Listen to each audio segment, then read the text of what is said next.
Okay, let's go ahead and get started. And welcome, everyone. I'm Sheila Edwards-Lang, and I'm the Chancellor here at UW. And you all know that we have been engaged in this work of thinking about the long-term future of the university. And we did get some funding from the legislature this year to secure some of the properties that we don't own. And we are just thinking about what is the next 50 years going to be like for the university in terms of academic programs, and our faculty are engaged in that work of thinking about new academic programs. In terms of enrollment, how fast will we get to the 10,000 student population that's envisioned in our original campus master plan? And then what is the physical footprint of the campus going to look like? And part of that physical footprint is really thinking about, new buildings, but it is also thinking about the green spaces that we have on campus now, and green spaces that we might want to have in the future as we grow up the hill towards Tacoma. So I'm very grateful that we have Dr. Ruben Casas with us today, and he has put together a panel of experts to talk to us about green spaces here on campus. But before we get started, we always start our public events with our land acknowledgement. And we recognize that all of us at UW Tacoma learn, live, and work on or near the ancestral homelands of the Coast Salish people. In particular, UW Tacoma is situated on the traditional territory of the Puyallup tribe. As people on this occupied territory, we have a responsibility to acknowledge the land, the ancestors who have cared for the land since time immemorial, and all of our indigenous connections today. We also have a responsibility to acknowledge the history of dispossession and forced removal that has allowed for the growth and survival of this very institution. In light of this history, let us take active efforts to partner with our Indigenous community members and neighbors as we continue our work together as a community of learners, leaders, and educators. And I'm trying, whenever I do our land acknowledgement, to give a concrete example of things that this university is doing in partnership with Indigenous community. So we are fortunate this week that we have our partners from a New Zealand Maori university here.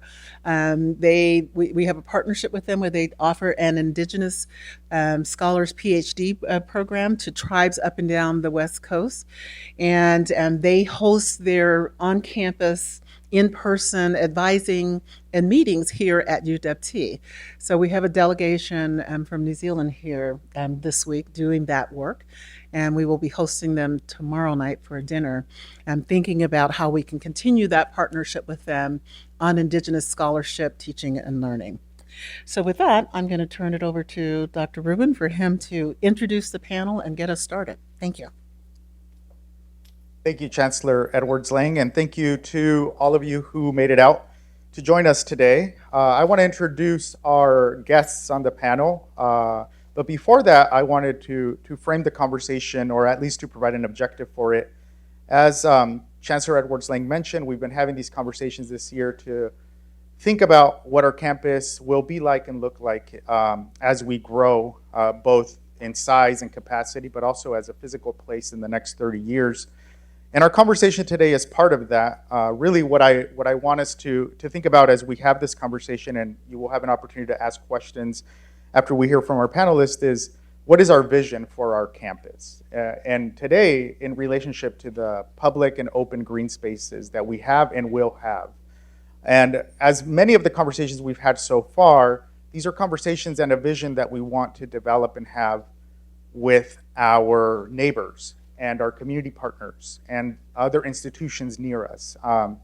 And so that's why we've invited both people who have expertise in this area, but also people who live and work in our community and also share in that expertise and that interest.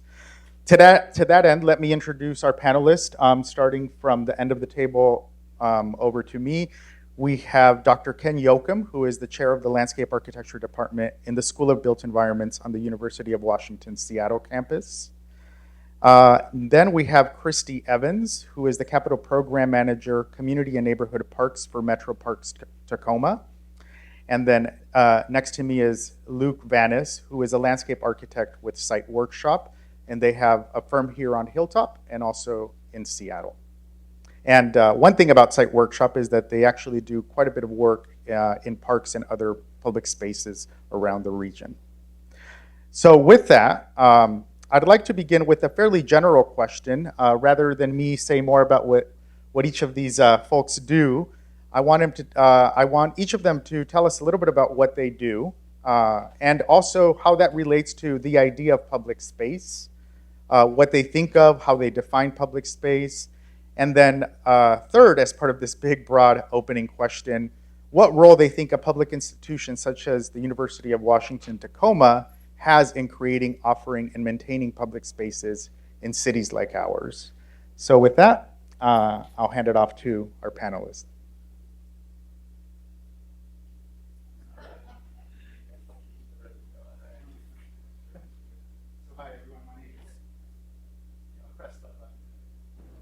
Hi, everyone. My name's, again, Ken Yoakum, and I'm a faculty member in the Department of Landscape Architecture here in this institution on the Seattle campus. We are a relatively small department in a really large institution. I think we all recognize how large this institution is. We have about 120, 130 students at any given time at both undergraduate and graduate levels. And my role within the department as chair is kind of the administrative lead, but I'm also a long-term faculty member of 15 years and a graduate of the University of Washington as well. So my role in kind of investigating and understanding and exploring and designing and planning for public open space is really invested from an educational perspective. I spend a lot of time in a classroom with students talking about the issues of public open space and the necessity for that, and how we begin to integrate that into some larger conversations and other priorities that every institution has or every jurisdiction has along the way. As designers of public open space, our students ultimately go out and work within the sector to begin to understand and engage with communities in ways that help to develop ideally greater parts of a city and understand more connections across the city and how we serve a public. And it's not just a public as a general public, but how do we serve constituents of locations and places where people are deeply invested, where people have care, where people are willing to offer and provide stewardship for the betterment of their community. And so how do we build upon this energy and integrate that into the fabric of the places that we're looking at? My background is actually in ecological restoration. A lot of the work that I have done professionally is within the city of Seattle area, but all of it's been pretty much urban. And so I spent a lot of time in river restoration and stream restoration, and all of those areas were public space. And still are public space. And while we were focusing on particularly on the health of the stream environments and the river environments, other aspects of what we were really engaged with is understanding how can we provide access to these spaces, open access for the full public, not only so that we improve the health of the system, but we also have the opportunities to help to engage with and improve the health of the communities that surround us. I'll stop there for now, but that's a big focus of the work that we do in our department, but it's also personally drives most of the work that I do in my professional career. Well, that's a tough one to follow. It's not like you don't do this all the time. So yeah, Christy Evans with Metro Parks. I'll date myself. I've been with Metro Parks for coming up on 31 years. So I've probably touched every park within Metro Parks. I am a landscape architect by trade. Don't hate me, but WSU grad. Sorry, but we play nice. My role, basically, I've evolved my role, but always been a designer. But since we're so busy, we don't necessarily design anymore, so I don't necessarily design. So basically, I take any project that we have within Metro Parks, and we hire consultants that help us with the design. We go through tons of public process. So I run it through public process, come up with a full design, and then I also follow it all the way through construction till it's complete, and then start the whole process over with the next park. The biggest role really is the community and knowing what they want, because if you don't provide what they would like in the community, you're not going to be successful with your park, because they're the ones who are using it every day. I may work here, I don't necessarily live here, so I don't use their neighborhood parks every day or their community park. So that's kind of the big thing that we work around is the community and what they're looking for and how they want to use their parks. So that's kind of the short of it, yeah. Hello, my name is Luke Van Ice. As Ruta mentioned, I'm a landscape architect at Site Workshop Landscape Architects. And what I get to do is really be the I guess, person who gets to work both with the community, with the stakeholders, right? And then with the person that has hired us to envision what these public spaces could be. And so it's a really gratifying spot. It's sometimes very challenging to be able to take, what the desires are of communities and the needs, and listen to that, and then figure out how that manifests through design. And then kind of that's one layer, and then also overlaying the different facets of the landscape, right? Every landscape we touch has a lot of history to it. And so what are these histories that are really important stories that need to be told? What are the ecological, what are the ecosystem services that landscape provides? And so I think my position is really layering a lot of information to create ultimately spaces that hopefully get enjoyed and occupied for a very long time. I think in terms of what is public space, I mean, that's a really good question. One thing that came to mind was some of these spaces that don't always feel public, or that don't get recognized, or have more of a single use, right? So I was starting to think about the right of way. And so this is, 40, 60, 80 feet or whatever, that is this ribbon that, bisects or threads through all of our cities. And, it's primarily used for transporting goods and getting us from point A to point B. But I think it's also a really big opportunity to think about what else can the right of way be in terms of public space, and providing programming that makes, when we're exploring cities, makes that exploration interesting. I work at Site Workshop, and we're a 25-person firm. And we, like Ruben said, we're located here at Tacoma, and then also in Seattle. And yeah. All right, thank you all for those small introductions of the work that you do.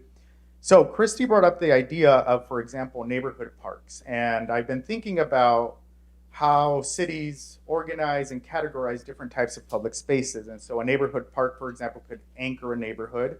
Then we have larger parks, for example, in our case, Wright Park, that serves a slightly different function than a neighborhood park. And then we have parks, for example, out in Point Defiance, which offer all sorts of amenities and different types of public spaces all in one park. As we think about public spaces on a university campus like ours, how should we be thinking differently about public spaces on a university campus versus a neighborhood park versus a city park versus a state park, for example? And for us, it would be useful to hear not only in terms of how we design and create those spaces, but then how we populate them with different amenities, for example, seating and lighting and programming that would serve students, faculty, staff, visitors to campus, people that might be coming into downtown Tacoma. So I'm wondering if you could speak a little bit about how we should be thinking differently about green open public spaces on our campus versus how we might think about them in reference to our neighborhood park, or if we go to Point Defiance on the weekend. One thing that came to mind, I guess, is that the proximity, right, and the scale. And so we're dealing on the campus scale. We're dealing with maybe not the same magnitude is Wright Park, right? But the overall acreage of the campus itself is the same, if not bigger. And so I think what is interesting is you have smaller scaled spaces within this larger campus. And so uh, how does that afford opportunity in terms of programming and in terms of just the feel of each one of these? And how do you work with scale and materiality to make each one of these spaces feel different? And also there's inherent programming, I think, on a campus with what the architecture is doing, right? So the buildings oftentimes have specific purposes, and so how does the public space that's outside of that relate to what's happening inside of that building, and how can you have bridge that to inside and outside gap, and have that public space be part of what's happening inside through windows or some sort of interpretive element, and then can the same thing happen from the outside? I think the other thing that is different about campuses is that there's learning going on, right? And research and things that really you need respite opportunities to get outside, to catch some fresh air, to hear some birds sing. And so I think what those different scaled spaces can feel differently and provide different opportunities there for that. And so, just a couple of minutes outside, heart rate starts to go down, start to relax. A few more minutes out, or 20 minutes outside, your cortisol levels go down. And so I think that's a really important piece within a campus setting such as UW-Tacoma. I think some major differences is with a park, no matter which category you put it in, neighborhood, community, regional, there's a reason most people are going there. There's a activity, there's a program, there's a function, or sometimes it's to do nothing because they know that exactly what you said, it's a respite. We're here on UW-Tacoma is different. It's different than UW-Seattle, different than WSU. Those are large campuses that the people do hang out in grass-lined areas, or you see them studying on the lawn. UW-Tacoma is kind of a commuter school at the moment. More than anything, you don't have as much housing around it where people are living here to use that green space as much. So you have to think about how to bring people into that green space to use it more. If they're not hanging around, they're going to class, they're getting in their car, right? And going home, they're not just hanging out. So giving them more reason to hang out in a space and experience a space. A couple things. Going to the university as a public institution. Within that, the entire campus is a public space. It is a space that necessitates the opportunity for the public to engage in whatever activities are appropriate for those spaces, and whether those spaces are for relaxation, or whether those spaces are for meeting, or whether those spaces are for gathering or activism, and really being able to provide a location on the university, multiple locations on the university campus, that allows for those different opportunities to occur, those different activities to occur, is really important. And I think a critical aspect of not only what ideally the Tacoma campus of the University of Washington is doing, but also the Seattle campus and also the Bothell campus as well. The other aspect that I would really push forward from a university perspective is I'm a really strong advocate for understanding our full campus as a learning environment.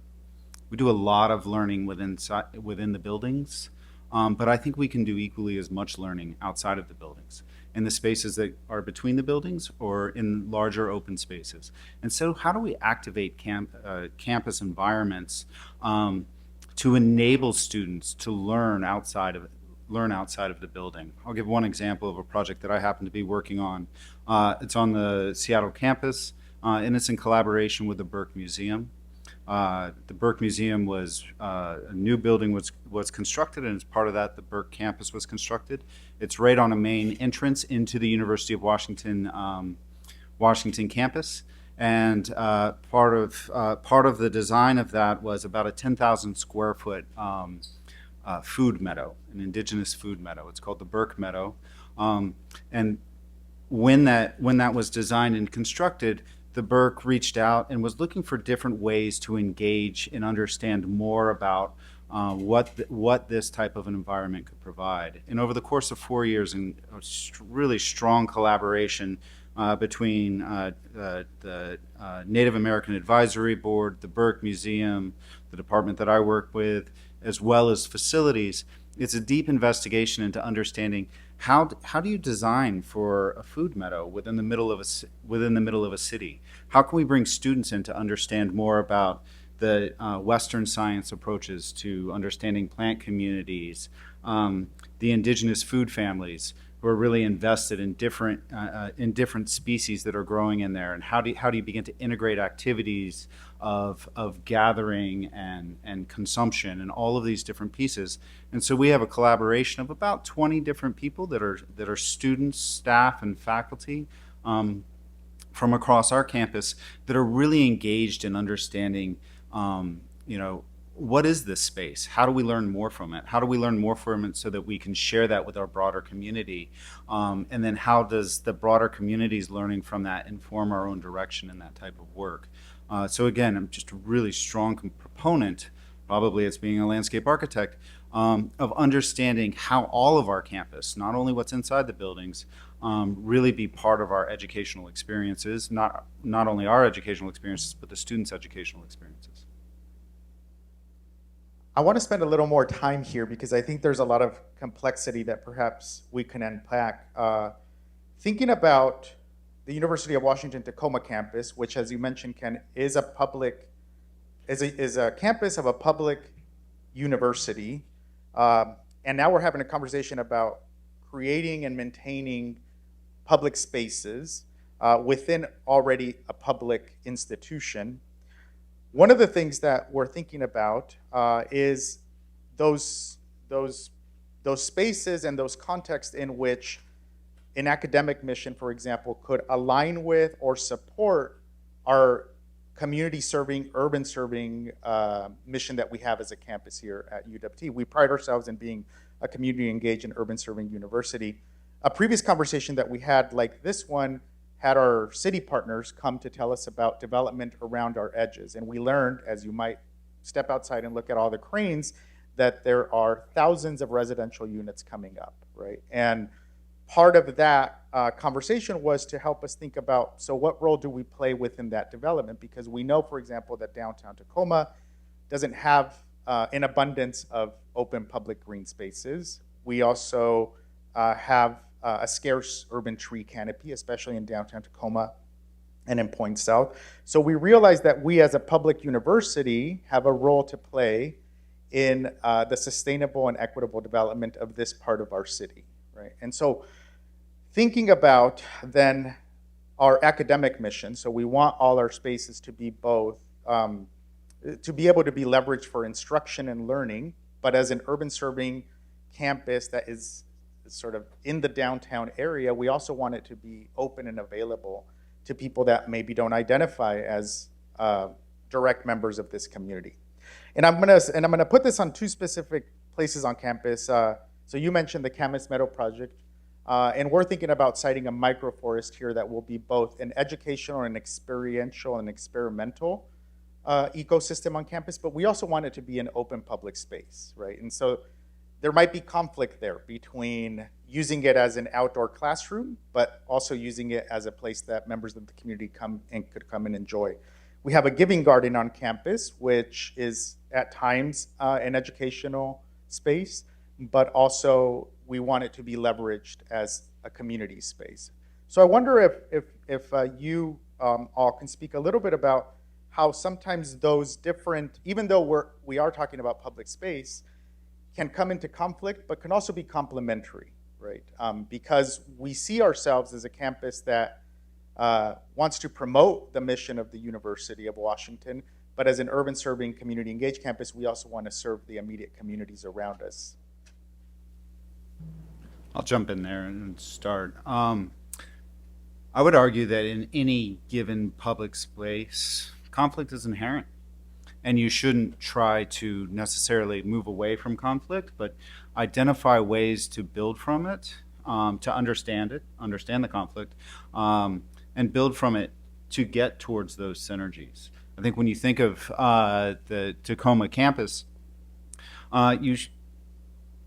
there are different ways and different takes on it, but I would say one perspective would be to take is to recognize that this is, and I'm going to say likely because I don't know for sure, likely the largest public serving institution within downtown Tacoma, from a footprint perspective and probably from an employment perspective, and a population perspective of people who use this on a daily basis.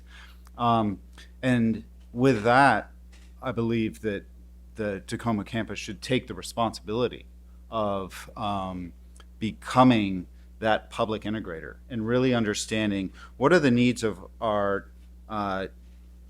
tuition paying community, and what are the needs of the public community that's around that, and how do we begin to merge those together and bring them together so that there may be conflict in different areas, but there may also be different synergies and opportunities where they come together so both can learn. I think that's a critical aspect of any part of that, and recognizing that this campus is a gem within downtown Tacoma, and really identifying ways to celebrate and advance that.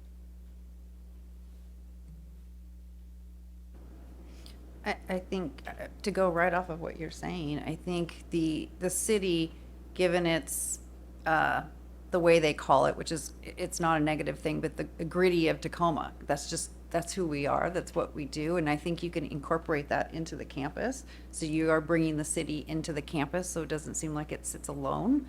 And he's right about, you can't anticipate everything and how someone's going to use something. It is trial and error. Finding, that basics. Don't be afraid to try something new. We do, and sometimes we get blasted for it, right? Because they're like, "What are you thinking?" But we wouldn't have known unless we tried it.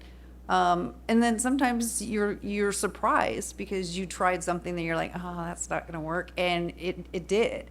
You don't know. Everybody has their own sense of something these days, not just these days, but for always. And a lot of that's been changing. And I know we've been going through some of that as well on some of our projects, and trying to find, that benefit.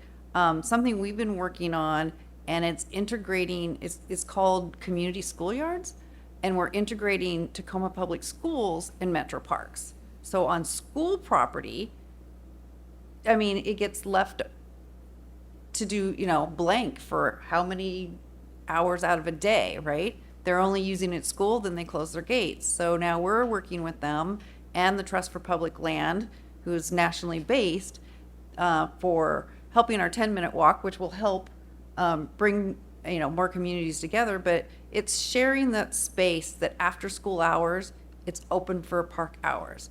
So we're redesigning them, and we're bringing in a green classroom, like an amphitheater. They're bringing in a garden that the kids can learn to forage from. And then some of their amenities are still the school-age playgrounds and whatnot, but they can be used after school now. So we're starting to incorporate school districts into it, which is the same as what you would incorporate the city and the people who live in it into the campus instead of being a standalone campus. Can you remember the question again? Trying to be direct here. I brought up the idea that as an urban serving community engaged campus, and also a public institution, we serve both students, but we're also intent on connecting and serving our immediate communities. And so how do we do that through public green spaces, right? That are sometimes educational spaces, but we also want to leverage them as community resources. Right. Yeah, and I think a big piece of that has to do with and first of all, it's fantastic that we're here today having this conversation. I think that's such a big piece, is that the university is we're having a conversation about public space, right, on this public institution. So that's exciting. And I think the other thing is that it's who are the stakeholders? Who is the, like, starting to define who is the public, and figuring out, okay, like what are their needs, and both in terms of like end user, like who's going to be using these spaces, but also the relationship between the university and the city, and the other folks that are stakeholders in making these public spaces happen. And just being able to have these conversations super early about and just check each of our understanding about our own definitions of public space, because that might be different. And I think I really liked what Ken said about it's okay to have maybe some rifts, or maybe some challenges between uses within these spaces. I think that is a beautiful thing about public space. And I also want to, what Chrissy said about just like experimenting, right? And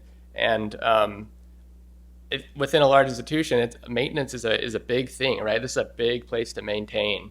And there's a lot of people that spend a lot of hard work doing that. And so I think it's important to have these conversations about, if you're going to do something experimental like a microforest, how do you do that in such a way that is also that listening to the maintenance needs, and allowing the space for exploration, and also have an understanding about the impacts that has, as we're talking about these things. Same things with green spaces in general, right? It's a big maybe I'm getting another question, but just how having these early conversations about how these spaces are maintained, and having understanding of, because we're talking about life, things that are alive, growing, plants, critters. And so I think that's an important piece to this, and it's not always thought about, I think, but it's a critical piece to end success. Thank you. Now I'd like to bring up a campus map.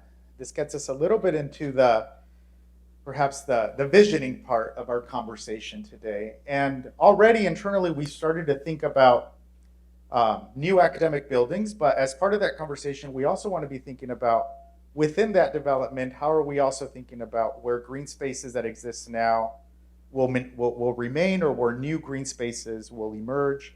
And so one of the questions I'd like to ask you is about potential, and maybe this is more difficult if you're not as familiar with campus or the area, but when you think about our campus footprint, and where most of it is currently just contained closer to Pacific Avenue, and there's a lot of growth and possibility moving up, we're starting to think about where the urban green spaces will be, and how people will access them, and how they will use them. And already we have some. It might be difficult to see here, but the Court 17 green is a big, expansive lawn, but it's not particularly well used, right? And so we're thinking about spaces that we do have, and how they could be used better. Also, next to the University Y, it's sort of an unnamed green space. It's kind of hilly, but people do use it. They traverse it. And then everything else has a little bit of development, but in many ways, it exists as green space. One of the ideas that we've been talking about, and this might be a good question for Christy, is thinking about the entrance to campus that we're going to eventually have on Tacoma Avenue. So here, where we have our current entrance, right, it is already in some ways a welcoming green space. It could probably be improved, but it already is accessible, and it's possible for people that access campus through Pacific Avenue to use that. But now we're thinking about what our entryway on Tacoma Avenue will look like. And one of the things we've been talking about is how can that be more park-like? And how can we partner, for example, with Metro Parks to create an entryway, a gateway that is a park effectively, but that is also sort of the passageway into campus.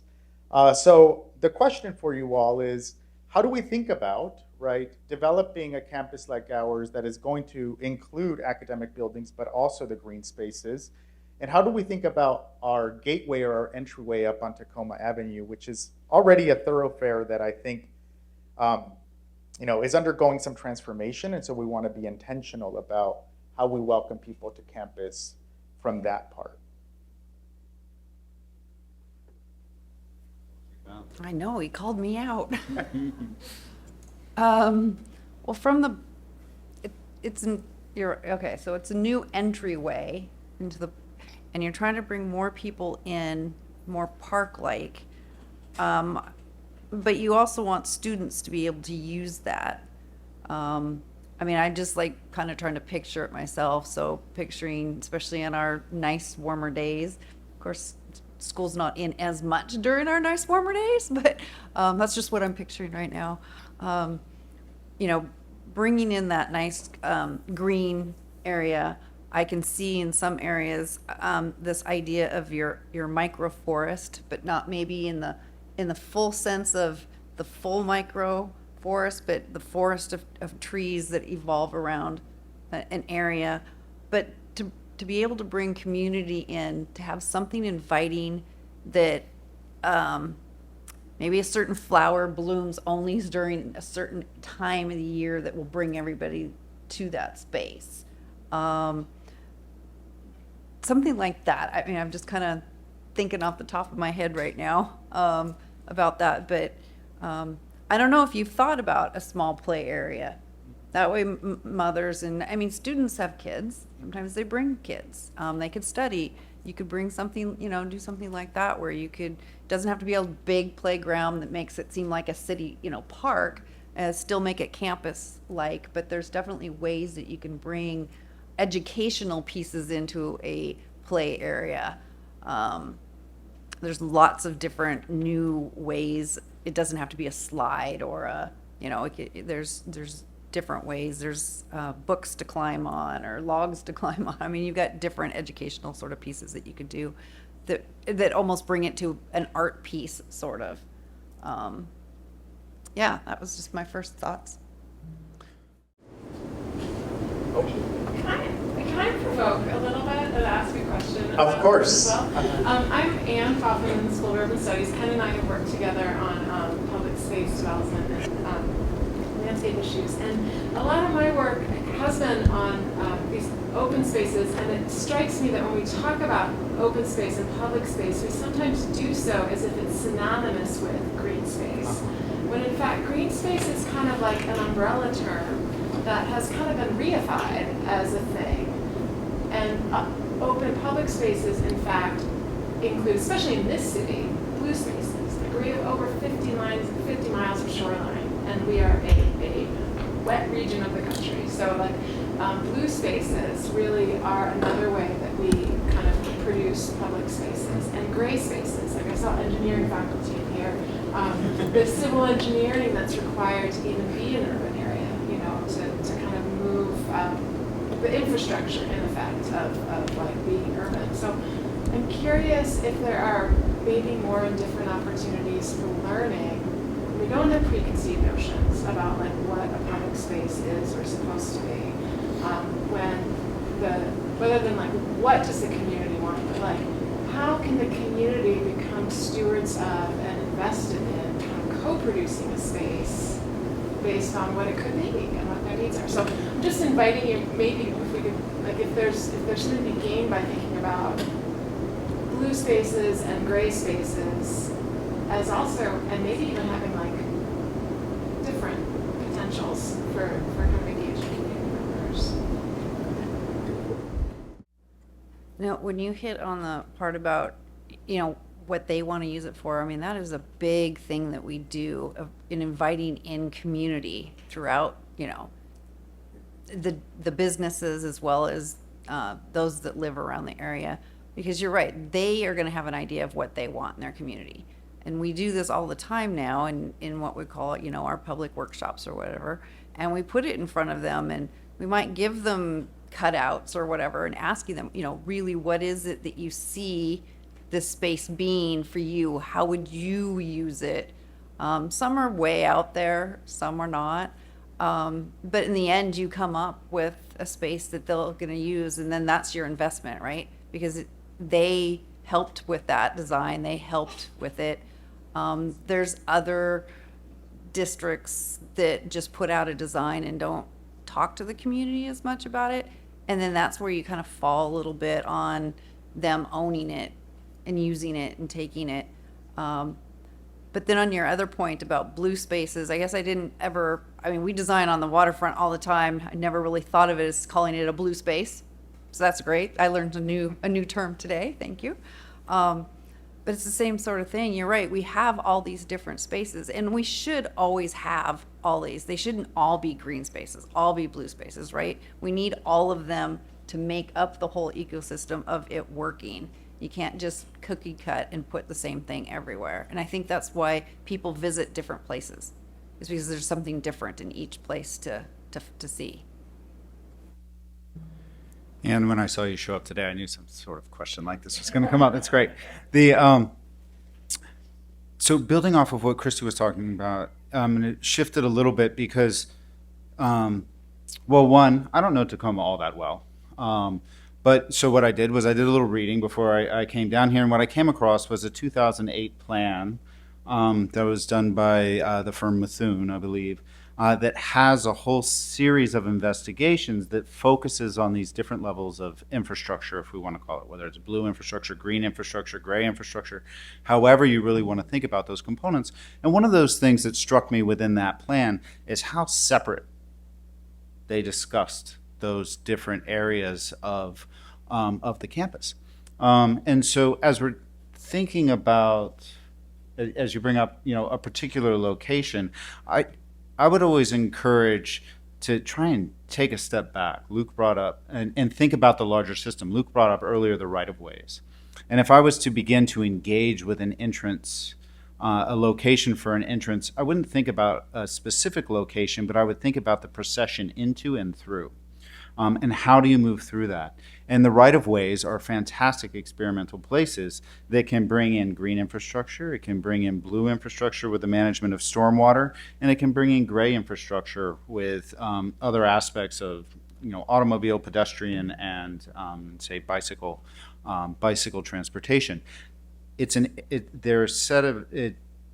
a whole kind of circulation system through the campus that allows all of these places to overlap. And from an experimental standpoint, those are spaces where you can really engage with, and those are also spaces that are fairly readily available to begin to engage within that type of work. And so I guess what my encouragement would be is not to think necessarily of an entrance into campus being off campus and on campus, but an entrance into the campus of being an extension of the city of Tacoma and an extension of the university. And how do they begin to overlap, and how do you bring those systems together?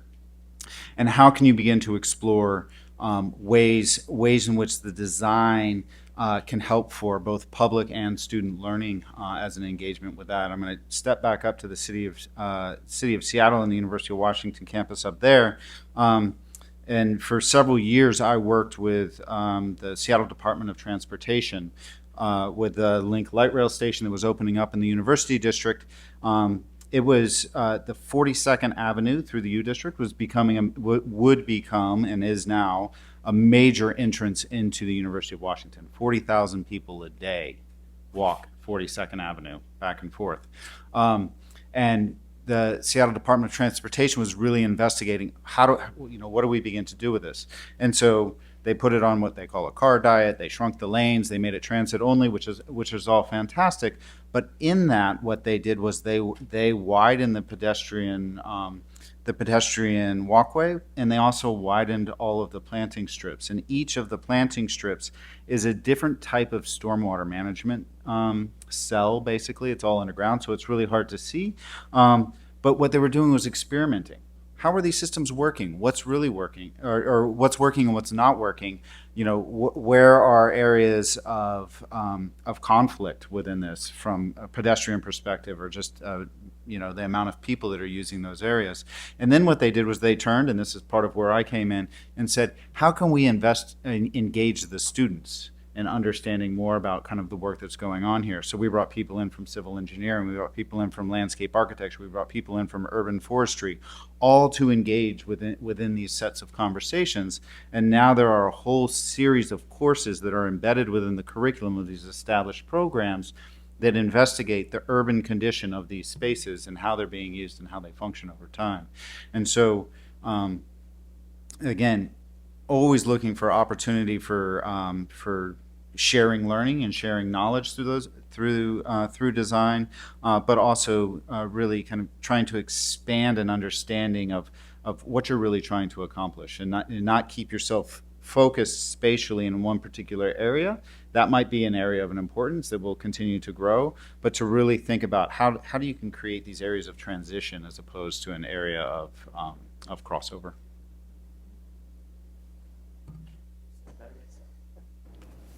Interesting that you say that. We're trying something new. That Central Hilltop area has many parks, as any of the areas, but they became really, really invested in one of our Stanley Park, and we've created, because many things are happening around that, and Luke has kind of been on the outskirts of that a little bit, as that you're in that area and your office is in that area. But we created a web-based platform that now is bringing them into all knowledge of what's happening in each of those parks in their own little web-based, we call it social pinpoint, if anybody knows that. We're engaging that way, but we're looking at all of it around their area, and not just we're doing this park and we're doing this park. So we're kind of trying to engage it more globally in that way. So and this is new for us too, because usually we do each park as they come up. So this will be new for us, and I think it'll be a good thing. Well, thank you for taking my questions. We have some time now for folks in the audience to ask questions.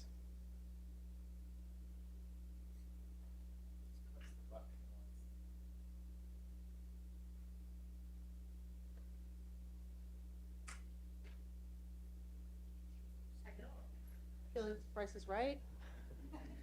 Hi. So I just want to kind of ask about the planning process. As you've seen on the campus, we've had changes in private residential and also road closures that have actually created pedestrian pathways and bike pathways. So I'm just curious on how are we communicating with now a residential heavy population that's within the core, and how are those talking? And being someone here that's been in Tacoma for 16 years, I could tell you that there is a definite thirst for green spaces, but making the spaces also all-inclusive. So for folks with disabilities, ADA, also the type of materials that we use or plantings that are native, as well as understanding now that we'll have more young folks kind of living up here and family-based. So how do we grow with those spaces?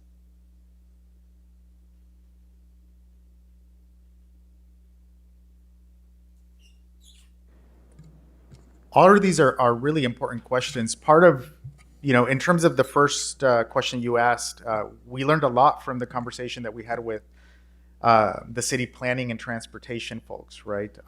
And so part of the outcome of that conversation is that there is a need to create greater lines of communication with them so that we're not surprising them and they're not surprising us as we continue to grow alongside each other. And we are certainly not at the phase of planning yet, but you bring up some really good points in terms of accessibility and inclusivity, and also choosing the right types of materials and plants, right, to put in these spaces. And that's, those are very good things to keep in mind. And as we start that planning process, we hope to work with partners that will help us plan inclusively and with accessibility in mind, including having ongoing conversations with city staff so that we don't continue to be surprised about the impacts of development around our campus and through our campus. I want to build off something you just said, Ruben, which is, you're not at the planning stage yet. Yes, you are. I mean, these conversations are planning, right? These are part of the conversations that are necessary to really understand what is the potential, what are some of the things holding us back. And typically, when you engage within those early conversations, you begin to figure out a way to shape and scope. And then the other piece of it, I would say, is, and I brought it up earlier, the 2008 plan, which I think built off of a 2003 plan. I don't know how much that's been updated over the years or how many people have been evaluating it, but it is such a solid foundation to build from. You're not starting from nothing. You're starting from a really solid plan on which you can begin to work and you can begin to build. And from that, even doing an audit of the 2008 plan to say, what have we accomplished since 2008? It's been a fair amount of time.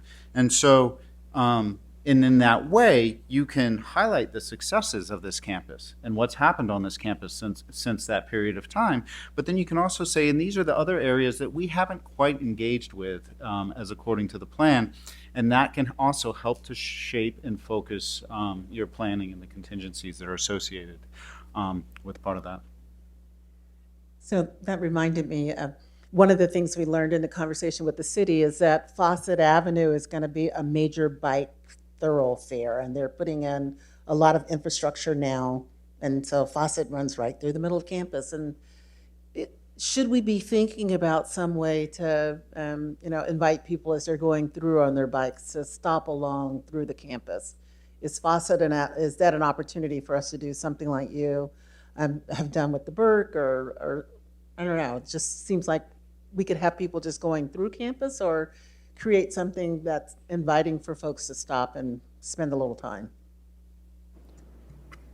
Yeah, I think that's a really good point, and it kind of gets to what I was thinking with Ruben's question about this entry, this park entry, right? It's like I was imagining myself entering, and I'm like, I was on my bicycle because I like to ride a bicycle, but not everybody likes to ride a bicycle. Plenty of people will be in cars. So like, I think as the area continues to develop and more people are walking, like it starts to change these different experiences and think about all modes of transportation, and then opportunities when you're in those modes of transportation to activate these spaces is, it's really, really important. Yeah, my response would be absolutely. Like, if that sort of an opportunity presents itself, how do you build on opportunities to begin to step towards your goals and your needs along the way? And so if there are opportunities such as the redevelopment of Fawcett Avenue to allow for more bike infrastructure to go along, what comes along with more bike infrastructure is often more pedestrian infrastructure as well. And so really thinking about how you can begin to build off of that. What are different opportunities, whether there's nodes along the way or whether there's pathways that build off of it to invite people onto the campus itself, if that's something that interests you. And part of that planning process of, I don't know, I'm an urban designer and planner. I believe we're always in a planning process.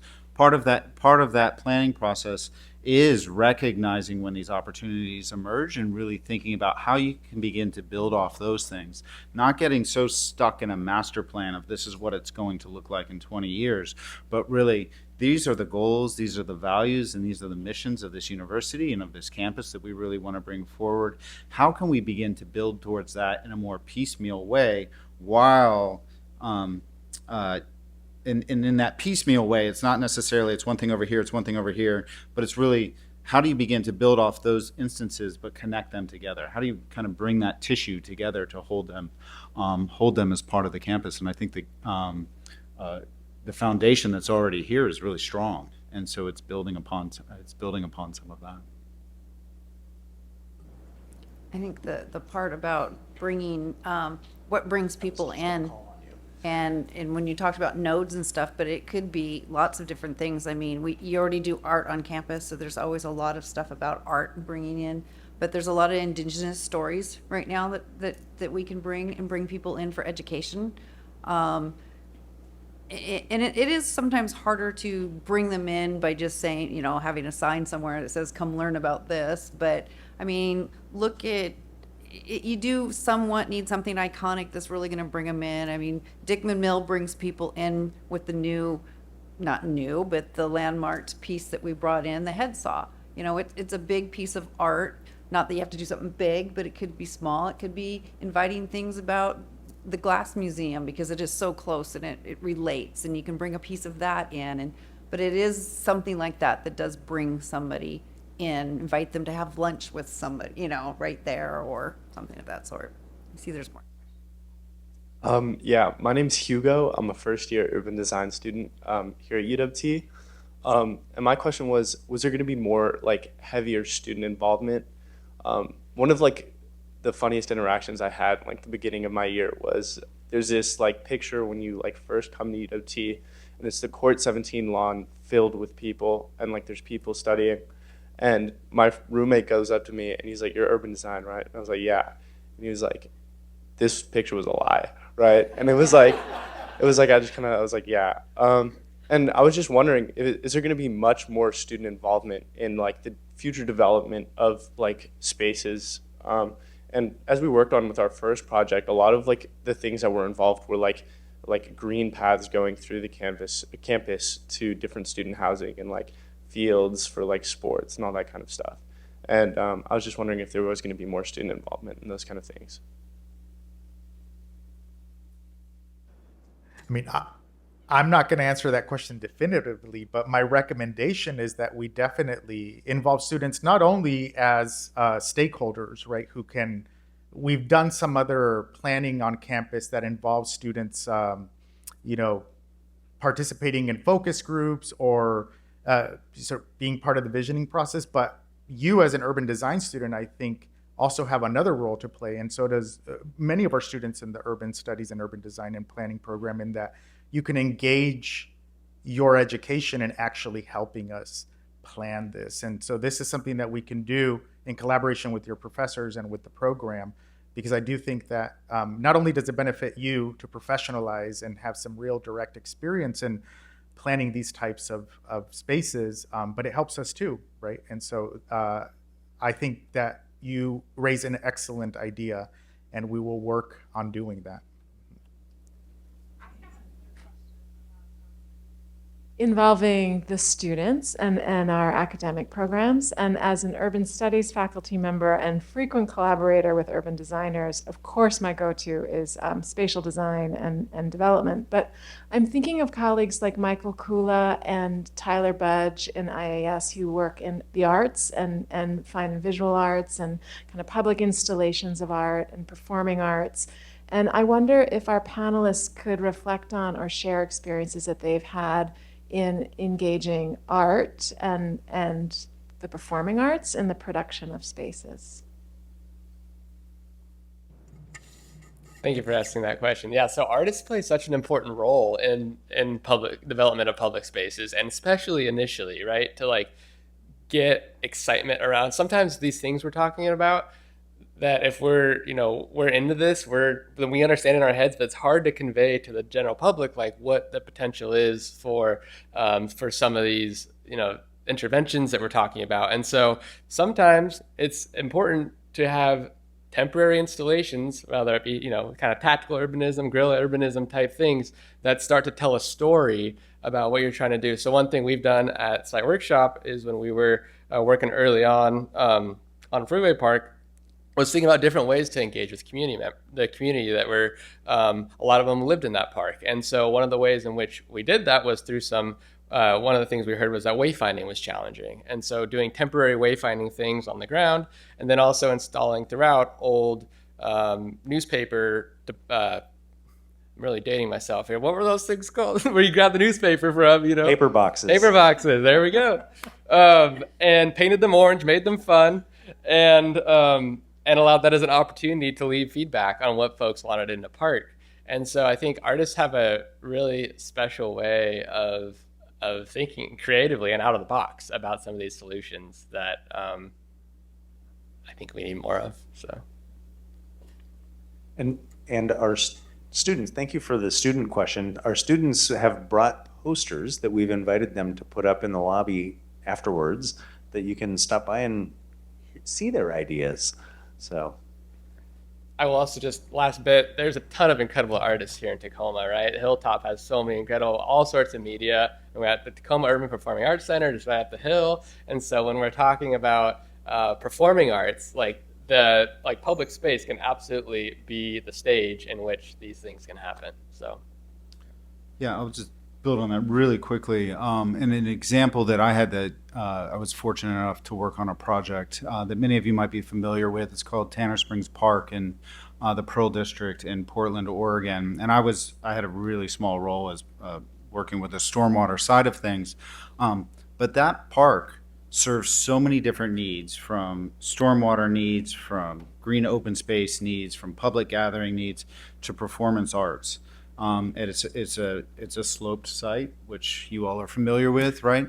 And I'm not saying that it needs to be thought of in this particular way or through this particular design, but it's a sloped site that allows water to move through the site, provides open space for people to gather in more of an amphitheater setting that's all framed by a stage that is surrounded by the water that the park collects. And it's always been one of those projects. It's just an amazing, for me, contribution to the public open space within the city of Portland, as it's a place that people begin to flock to. It's an attractor that draws people in, and so there's a lot of different ways, especially when you're thinking about performance art, that allows people to come together and gather and host those performances. But when those performances aren't actually happening, allows for other uses and other needs in other spaces or other conditions to go on while in that space. Actually, Metro Parks does do performance art. We work with the city of Tacoma's art department, and they solicit artists. Some of them are up and coming new artists, and they do temporary things. They've done temporary things in Wright Park and Browns Point, and they usually do them through the summer. But you can see them around so some of that sort of performance art. Some of them are interactive, some of them are just to look at, but we have been working with artists in that sense, besides just on projects that artists are doing designing, but there's a different type of artist too in their performance arts. As a final note, I could envision a small collection of art from both the community and from colleagues along Fawcett Avenue that serve as small waypoints, for people that are walking through campus or riding through campus. It's I think a nice vision for that part of campus, especially once we grow up to that area. Well, thank you everyone for joining us today. I especially want to thank our guests, Ken, Christy, and Luke. We're very fortunate as an institution to have colleagues and potential partners and neighbors who are thinking about this and who can join us here to help us think about how we're going to be in 30 years or so. Thanks for taking time out of your day, especially during the lunch hour, to be part of this conversation. And have a great rest of your Tuesday.